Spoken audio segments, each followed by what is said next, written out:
പുരോഗമനപരമായ ഒരു തീരുമാനം എന്ന് തന്നെ പറയാം. കാരണം പതിറ്റാണ്ടുകളായി ഉയരുന്ന ഒരു ആവശ്യമാണ് സ്ത്രീ സംവരണം.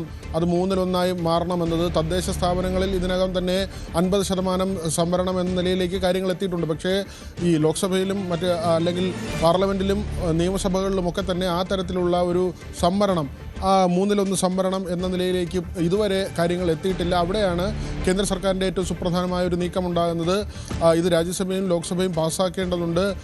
സർക്കാർ അറിയിച്ചിട്ടുള്ളത് ഈ ഭേദഗതി ബില്ല് ചർച്ച ചെയ്യാൻ അതിനനുകൂലമായ ഒരു തീരുമാനമൊക്കെ ആണ് പ്രതിപക്ഷത്തിൻ്റെ ഭാഗത്തു നിന്നെങ്കിൽ ഒരാഴ്ച കൂടി സഭാ സമ്മേളനം നീട്ടിവെക്കാം. ഇക്കാര്യങ്ങൾ ചർച്ച ചെയ്ത് ആവശ്യമായ ഭേദഗതി കൊണ്ടുവന്ന് ഇത് യാഥാർത്ഥ്യമാക്കാം എന്ന നിലയിലേക്ക് കേന്ദ്ര സർക്കാർ എത്തിയിട്ടുണ്ട്.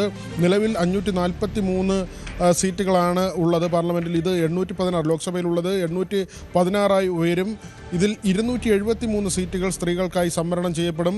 2023 പാസാക്കിയ നിയമമനുസരിച്ച് പുതിയ സെൻസസിനും മണ്ഡല പുനർനിർണയത്തിനും ശേഷമേ ഈ സംവരണം എന്ന നിലയിലേക്കുള്ള കാര്യങ്ങൾ എത്തുകയുള്ളൂ. എന്നാൽ ഇത് വേഗത്തിലാക്കാൻ നിലവിലെ നിയമത്തിൽ ഭേദഗതി കൊണ്ടുവരാനാണ് സർക്കാർ ലക്ഷ്യമിടുന്നത്. അതായത് മറ്റ് കാലതാമസങ്ങൾ ഒഴിവാക്കി, സാങ്കേതികമായ കാലതാമസങ്ങൾ ഒഴിവാക്കി വളരെ വേഗത്തിൽ ഇത് യാഥാർത്ഥ്യമാക്കുക എന്ന ഒരു തീരുമാനമാണ് സർക്കാരിനുള്ളത്. നടപ്പ് ബജറ്റ് സമ്മേളനത്തിൽ തന്നെ ഇത് സംബന്ധിച്ച ബില്ല് അവതരിപ്പിച്ചേക്കും.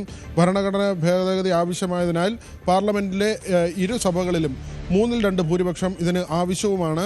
അതുകൊണ്ട് തന്നെ ഈ പ്രതിപക്ഷ പാർട്ടികളും ഇത് എതിർക്കും എന്ന് കരുതുക വയ്യ. കേരളത്തിലും ഇതിൻ്റെ ഗുണമുണ്ടാകും.